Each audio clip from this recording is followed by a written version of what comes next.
Hello friend, आप सभी का स्वागत है टेक स्टडी आईएएस चैनल पर। मैं देव शर्मा आज आपके लिए लेकर आया हूं पर्यावरण से संबंधित टर्मिनोलॉजी और इसे हमने अलग अलग वीडियो में डिवाइडेड किया है।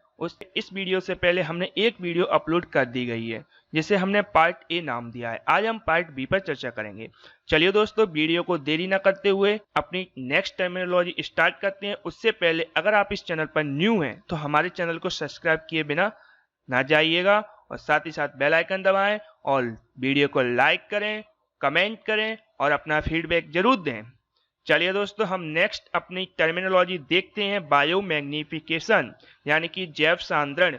जैव सांद्रण क्या है? ये एक प्रदूषणकारी पदार्थ होता है जैसे कि डीडीटी। इसका हम एक बार उपयोग कर लेते हैं तो ये लंबे समय तक हमारे इकोसिस्टम में बने रहते हैं।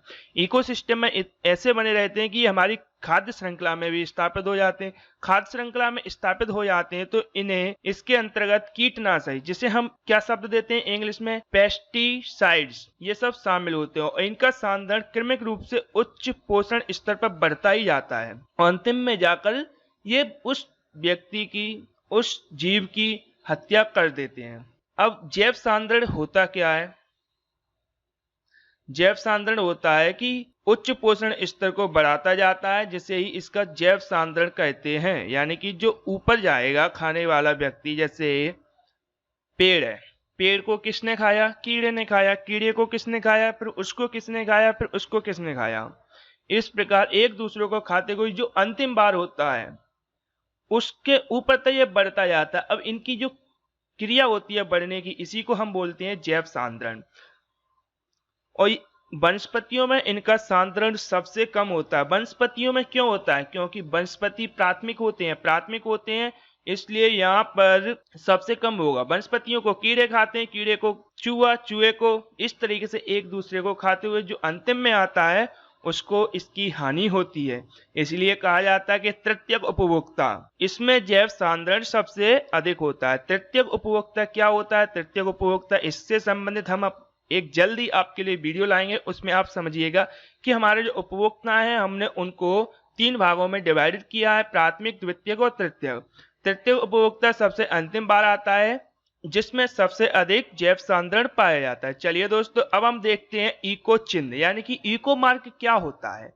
इको मार्क भारतीय मानक ब्यूरो द्वारा मिट्टी के घड़े के रूप में स्थापित ये चिन्ह ऐसे उत्पादों में के लिए दिया जाता है जिसका उत्पादन व उपयोग पर्यावरण के अनुकूल मानकों के आधार पर किया जाता है। मतलब भारतीय मानक ब्यूरो है वो एक ऐसा चिन्ह बनाता है जिसमें मिट्टी के घड़े के रूप में वो स्थापित होता है, गोला होता है, बीच में उसका मिट्टी का घड़ा होता है। और ये चिन्ह ऐसे उत्पादों के लिए दिया जाता है जिनका उत्पादन किसके लिए उपयोग हो? पर्यावरण के अनुकूल मानकों के आधार पर इसका उपयोग किया जाता है, वो हमारा कहलाता है इको चिन्ह। अब हम देखते हैं इको क्लब।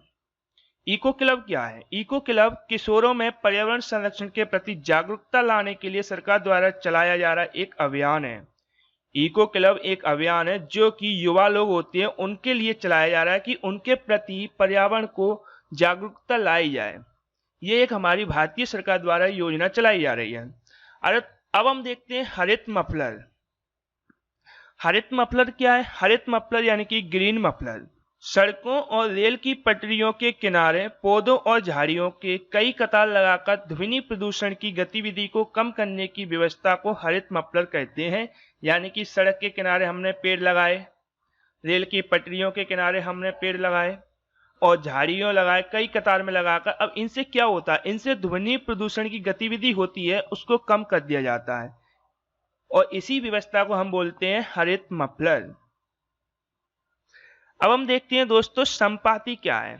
संपाती, इसका इंग्लिश वर्ड होता है वार्म ब्लडेड एनिमल्स, यानी कि समतापी उन जंतुओं को कहते हैं जिनके शरीर का तापमान हमेशा मौसम में समान रहता है। अब किसका रहता है?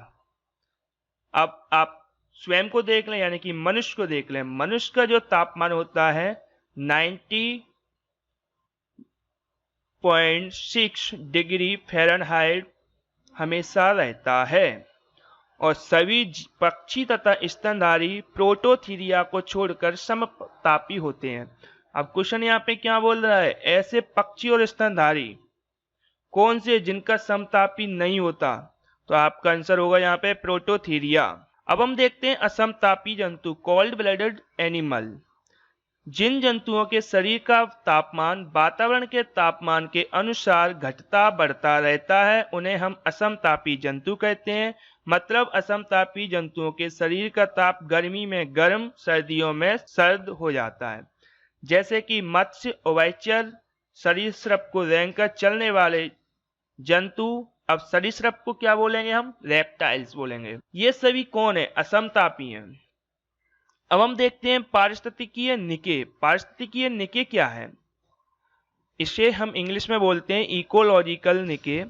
किसी पारिस्थितिक तंत्र के निर्माण व इसको चलाने में प्रत्येक जीवधारी एक निश्चित कार्य करता है। यानी कि जो इकोसिस्टम है उसके निर्माण और उसके क्रियान्वयन के लिए प्रत्येक व्यक्ति का एक निश्चित कार्य होता है और इस तंत्र में प्रत्येक जीवधारी का एक अपना पद होता है। इस पारिस्थितिकी तंत्र में एक पौधे या एक जंतु के कार्य को पारिस्थितिकीय निके कहते हैं। दोस्तों अब हम नेक्स्ट अपनी टर्मिनोलॉजी देखते हैं, जैव विघटनीय यानी कि बायोडिग्रेडेबल पॉल्यूटेंट्स।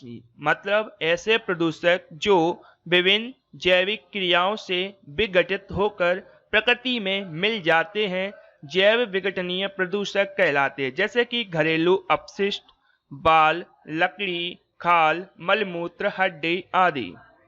इन्हें हम क्या बोलेंगे? Biodegradable pollutants.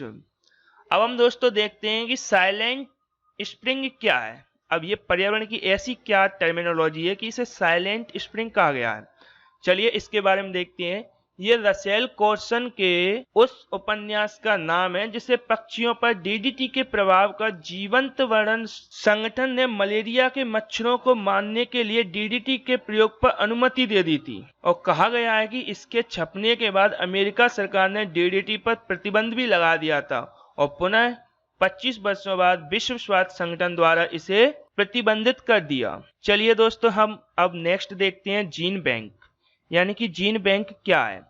यह किसी पादप के जैवीय विविधता से संबंधित सभी प्रकार की प्रजातियों, बीजों, जीनों आदि का संग्रह है, जीन बैंक कहलाता है। मतलब किसी पादप के जैवीय विविधता से संबंधित सभी प्रकार की प्रजाति यानी कोई पौधा है उससे संबंधित उसकी जो बायोडायवर्सिटी है उसके सभी प्रकार की प्रजातियां, बीजों और जीनों का एक संग्रह होता है, वही कहलाते हैं बैंक।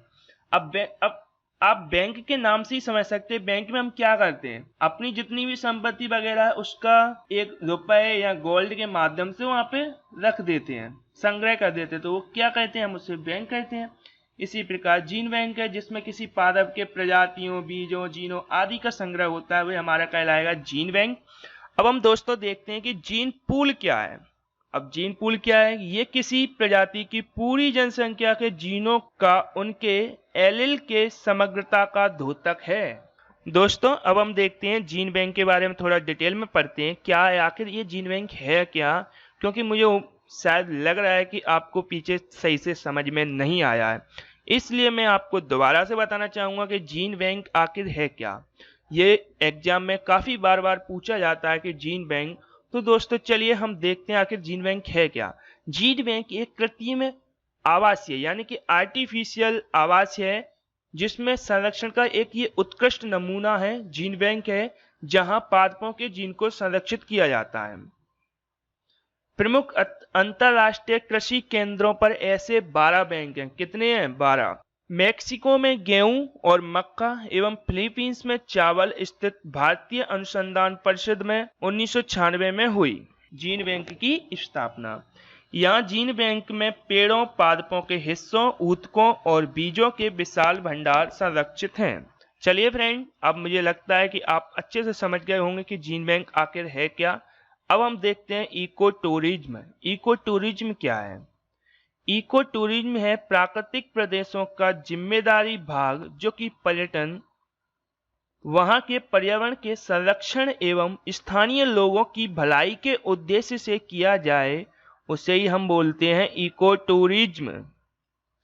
इसकी अवधारणा सबसे पहले मेक्सिको के वास्तुकार थे, उनका नाम था हेक्टर सिलेबस लास्क्यूरियन। इन्होंने इसकी अवधारणा दी, किसकी दी? इको टूरिज्म की। अब आपका यहाँ पे क्वेश्चन बनेगा वेरी वेरी इंपॉर्टेंट कि इको टूरिज्म की अवधारणा सबसे पहले किसने दी? तो मैक्सिको के वास्तुकार हैं हेक्टर सिलेबस लॉस्क्यूरियन, इन्होंने इको टूरिज्म की अवधारणा दी थी। चलिए दोस्तों, अब हम नेक्स्ट टर्मिनोलॉजी अपनी देखते हैं, परपोषी। परपोषी क्या है? इसे इंग्लिश में बोलेंगे हेटेरोट्रॉप्स। परपोषी के अंतर्गत वे सभी जीव शामिल होती हैं जो भोजन के लिए पादपों व अन्य जीवों पर निर्भर होते हैं, वे परपोषी कहलाते हैं। ये अपने पोषण के लिए उत्पादकों द्वारा संश्लेषित भोजन का उपयोग करते हैं, इन्हें ही उपभोक्ता भी कहते हैं। समझ गए उपभोक्ता क्या होता है? पीछे हमने बताया था कि 3 प्रकार के होते हैं, प्राथमिक, द्वितीयक एवं तृतीयक। मतलब ऐसे जीव जो अपने पोषण के लिए उत्पादकों द्वारा संश्लेषित भोजन का उपयोग करते हैं, उन्हें ही उपभोक्ता कहते हैं। अब नेक्स्ट टर्मिनोलॉजी आती है कि परपोषी तो हो गया, अब स्वपोषी क्या है, यानी कि ऑटोट्रॉप्स क्या है? ऑटोट्रॉप्स क्या है? ऐसे जीव जो प्रकाश संश्लेषण यानी कि फोटोसिंथेसिस रिएक्शन द्वारा अपने पोषण हेतु भोजन का निर्माण स्वयं करते हैं, स्वपोषी कहलाते हैं। अब परपोषी यानी कि जो दूसरों पर निर्भर हो, और जो स्वयं ही खाना बनाए उसे स्वपोषी बोलेंगे, ऑटोट्रॉप्स कहेंगे। अब हम देखते हैं कि बायोमास क्या है। बायोमास किसी विशेष क्षेत्र अथवा पोषण स्तर पर मौजूद सभी जीवधारियों के शुष्क भार को बायोमास कहते हैं। अब हम दोस्तों देखते हैं कि इकोटोन क्या है। इकोटोन 2 बायोम के मध्य का संक्रमणकालीन क्षेत्र जिसमें दोनों बायोम के पादप या जंतु पाए जाते हैं, उन्हें इकोटोन कहते हैं। 1984 में एक त्रासदी हुई थी जिसे हमने भोपाल त्रासदी नाम दिया था, जिसमें एक गैस थी, वो लीक हो गई थी, जिस कारण हजारों लोगों की मृत्यु हो गई थी। उस गैस का नाम था मिथाइल आइसोसाइनेट, जिसे भोपाल त्रासदी की संज्ञा से जाना जाता है, क्योंकि दिसंबर 1984 में भोपाल में इस गैस से हजारों लोगों की मृत्यु हो गई थी। अब हम नेक्स्ट टर्मिनोलॉजी अपनी देखते हैं दोस्तों कि नेक्टन क्या है। नेक्टन अप्रकाशित मंडल में रहने वाले जीवों को नेक्टन कहते हैं। अब बेंथस क्या है? बेंथस है सागर की तली में रहने वाले जीवों को बेंथस कहते हैं, यानी कि तलस्थ जीव, इन्हें तलस्थ जीव भी बोलते हैं। तलस्थ यानी कि तली में रहने वाले, और इनका दूसरा नाम भी है बेंथस, जो कि सागर की तली में रहने वाले जीव हैं, जिन्हें हम बेंथस कहते हैं। अब हम दोस्तों देखते हैं अजैविक घटक। नेक्स्ट हमारी जो टर्मिनोलॉजी है अजैविक घटक यानी कि अबायोटिक कंपोनेंट्स। किसी भी पारिस्थितिक तंत्र यानी कि इकोलॉजी सिस्टम में पाए जाने वाले सभी निर्जीव पदार्थ उसके अजैविक घटक कहलाते हैं। यहीं पर हम इसका अगर उल्टा करके पढ़ें यानी कि विपरीत करके पढ़ें कि जैविक घटक क्या है, तो जैविक घटक है किसी भी पारिस्थितिक तंत्र यानी कि इकोसिस्टम में पाए जाने वाले सभी सजीव पदार्थ उसके जैविक घटक कहलाते हैं। आप समझ गए होंगे, यहाँ पर अच्छी तरीके से समझे होंगे। तो दोस्तों अगर वीडियो अच्छी लग रही है तो लाइक करना बिल्कुल ना भूलें, और अगर चैनल पर न्यू है तो चैनल को सब्सक्राइब भी कर दीजिए। चलिए नेक्स्ट हमारी टर्मिनोलॉजी है नैरेटिक पदार्थ। नैरेटिक पदार्थ क्या है, यानी कि नैरेटिक मैटर सागर तट के पास निक्षेपित होने वाले पदार्थ को नैरेटिक पदार्थ कहते हैं। मतलब सागर का जो तट होता है, तट यानी कि किनारा, उसके पास जो निक्षेपित होने वाले पदार्थ होते हैं, सागर से जो निक्षेपित होकर आते हैं, उन्हें हम बोलते हैं नैरेटिक मैटर।